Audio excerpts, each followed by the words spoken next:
Hello ಎಲ್ಲರಿಗೂ welcome back to my channel. ಇವತ್ತಿನ video ತುಂಬ ಇಂಟ್ರೆಸ್ಟಿಂಗ್ ಆಗಿರುತ್ತೆ. ಯಾಕೆ ಅಂತಂದರೆ ನಾನು ಮಾಡ್ತಿರೋ recipe mutton paya means mutton soup, leg soup. Actually ಇದು ಸೂಪ್ ಆಗಿರೋದ್ರಿಂದ ನಾವು ಆ್ಯಕ್ಚುಲಿ ಮಳೆಗಾಲದಲ್ಲಿ ಚಳಿಗಾಲದಲ್ಲಿ ತುಂಬಾ ಮಾಡ್ಕೊಂಡು ಕುಡಿತಾ ಇರ್ತಾರೆ. ಇದು ಬೋನ್ಸ್ಗೆ ಮತ್ತು ಇನ್ ಕೇಸ್ ಏನಾದರೂ ಫ್ರ್ಯಾಕ್ಚರ್ ಆಗಿದ್ರೆ ಆ ಥರ ಟೈಮಲ್ಲಿ ಜಾಸ್ತಿನೇ ಪ್ರಿಫರ್ ಮಾಡ್ತಾರೆ. ಈವನ್ ಡಾಕ್ಟ್ರ್ ಕೂಡ ಸಜೆಸ್ಟ್ ಮಾಡೋದು ಇದನ್ನೇ. ಸೊ ಇದು ಅಷ್ಟೊಂದು ಒಳ್ಳೆಯದು ದೇಹಕ್ಕೆ. ಸೊ ಈಗ ನಾವು ಹೇಗೆ ಮಾಡೋದು ಅಂತ ನೋಡೋಣ ಬನ್ನಿ.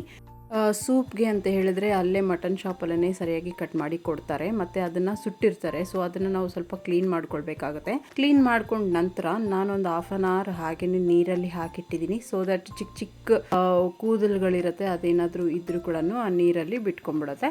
ಈಗ ನಾನು ಪ್ರೆಷರ್ ಕುಕ್ಕರಲ್ಲೇ ಮಾಡ್ಕೊಳ್ತಾ ಇದ್ದೀನಿ. ಮೊದಲಿಗೆ 2 to 3 ಟೇಬಲ್ ಸ್ಪೂನ್ ಅಷ್ಟು ಆಯಿಲ್ ಹಾಕ್ಕೊಂಡು ಅದಕ್ಕೆ ಎಲ್ಲ ಮಸಾಲಾ ಐಟಮ್ಸ್ ಲೈಕ್ ಚಕ್ಕೆ, ಲವಂಗ, ಏಲಕ್ಕಿ ಮತ್ತು ಬ್ಲ್ಯಾಕ್ ಏಲಕ್ಕಿ ಅಂತ ಹೇಳ್ತಾರಲ್ಲ ಅದು, ಮತ್ತು ಮೆಣಸು, ಜೀರಿಗೆ ಇದಕ್ಕೆ ತುಂಬ ಇಂಪಾರ್ಟೆಂಟ್. ಯಾಕೆ ಅಂತಂದರೆ ನಾವು ಮಾಡ್ತಿರೋದು ರಸಮ್ ಆ್ಯಂಡ್ ಸೂಪ್ ಆಗಿರೋದ್ರಿಂದ.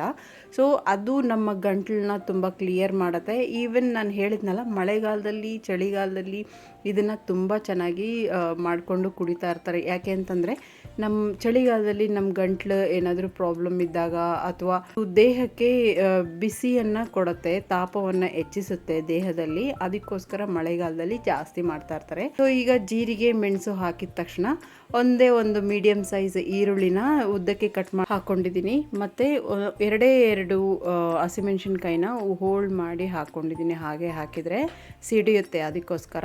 ಸೊ ಅದು ಸ್ವಲ್ಪ ಫ್ರೈ ಆದ ನಂತರ ಸ್ವಲ್ಪ ಖಾರದ ಪುಡಿ ಹಾಕ್ಕೊಂಡಿದ್ದೀನಿ, ಮತ್ತು ರುಚಿಗೆ ತಕ್ಕಷ್ಟು ಉಪ್ಪು. ಇಲ್ಲಿ ನಾನು ಸ್ವಲ್ಪ ಖಾರದ ಪುಡಿನ ಕಡಿಮೆ ಹಾಕ್ಕೊಂಡಿದ್ದೀನಿ. ಯಾಕೆ ಅಂತಂದರೆ ಮೆಣಸು ಹಾಕಿರೋದ್ರಿಂದ. ಸೊ ನೋಡಿ ಹಾಕ್ಕೊಳ್ಬೇಕಾಗತ್ತೆ. ಇವಾಗ ಅದು ಖಾರದ ಪುಡಿ ಚೆನ್ನಾಗಿ ಫ್ರೈ ಆದ ನಂತರ ಬೋನ್ಸ್ನ ಇದರಲ್ಲಿ ಹಾಕಿ ಚೆನ್ನಾಗಿ ಮಸಾಲೆ ಎಲ್ಲ ಇದಕ್ಕೆ ಎಲ್ಲ ಪೀಸಸ್ಗೂ ಅಂಟೋ ಥರ ನಾನು ಮಿಕ್ಸ್ ಮಾಡ್ಕೊಳ್ತಾ ಇದ್ದೀನಿ.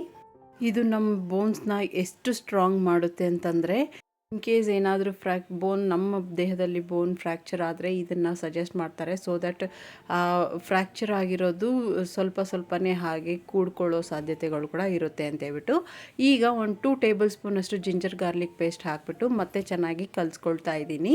ಇದು ಆ್ಯಕ್ಚುಲಿ ಈಗ ನಾನು ಬೋನ್ಸ್ ಮುಳುಗುವಷ್ಟು ನೀರನ್ನ ಹಾಕ್ಕೊಳ್ತಾ ಇದ್ದೀನಿ. ಮತ್ತು ನಾನು ಆಲ್ರೆಡಿ ಒಂದು ಅರ್ಧ ಹೋಳಷ್ಟು ಕೊಬ್ಬರಿ ಹಾಲನ್ನ ಪ್ರಿಪೇರ್ ಮಾಡ್ಕೊಂಡಿದ್ದೀನಿ.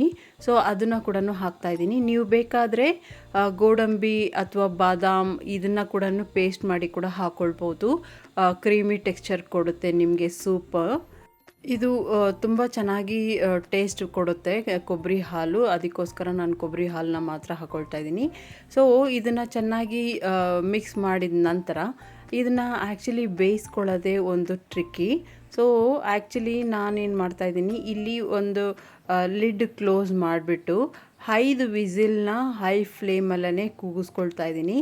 ಅದು ಆದ ನಂತರ ವೆರಿ ಲೋ ಫ್ಲೇಮಲ್ಲಿ ನಾನು ಒಂದು 20 to 30 ಮಿನಿಟ್ಸ್ ಅಷ್ಟೊತ್ತು ಬೇಯಿಸ್ಕೊಳ್ತಾ ಇದ್ದೀನಿ. ಎಷ್ಟು ವಿಸಿಲ್ಸ್ ಬಂದರೂ ಕೂಡ ಪರವಾಗಿಲ್ಲ, ನೋ ಪ್ರಾಬ್ಲಮ್. ನೋಡಿ, ಯಾಕೆಂತಂದರೆ ಇದು ನಮಗೆ ಚೆನ್ನಾಗಿ ಬೇಯಬೇಕು. ಈಗ ನಾನು ಬೇಯಿಸಿರೋ ಅದಕ್ಕೆ ನನಗೆ ಈ ಬೋನ್ಸ್ ಮೇಲಿರೋ ಸ್ಕಿನ್ ಆ್ಯಕ್ಚುಲಿ ಹಾಗೇ ಬಂದ್ಬಿಡುತ್ತೆ. ಟಚ್ ಮಾಡಿದ ತಕ್ಷಣವೇ ಬರೋ ಅಷ್ಟು ಬೆಂದಿದೆ ಚೆನ್ನಾಗಿ.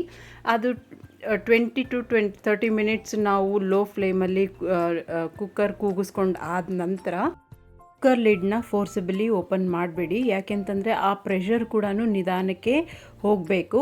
ಆಗ ಆ ಮಾಯಿಶ್ಚರಿಂದ ಕೂಡ ಬಾಯ್ಲ್ ಆಗುತ್ತೆ ಚೆನ್ನಾಗಿ ಬೋನ್ಸ್. ಸೊ ಅದಾದ ನಂತರ ನಾನು ಇಲ್ಲಿ ಒಂದು ಸ್ವಲ್ಪ ಕೊತ್ತಂಬರಿ ಸೊಪ್ಪನ್ನ ಹಾಕ್ಕೊಂಡಿದ್ದೀನಿ. ಇದು ದೋಸೆ, ಇಡ್ಲಿ ಜೊತೆಗೆ ತುಂಬ ಒಳ್ಳೆ ಕಾಂಬಿನೇಷನ್. ನಿಮಗೆ ಇಷ್ಟ ಆಯಿತು ಅಂತ ಅಂದ್ಕೊಳ್ತಾ ಇದ್ದೀನಿ. Don't forget to like, share and comment. ಇನ್ನೊಂದು ವಿಡಿಯೋದಲ್ಲಿ ಮತ್ತೆ ಸಿಗೋಣ. ಅಲ್ಲಿವರೆಗೂ ಬಾಯ್ ಬಾಯ್.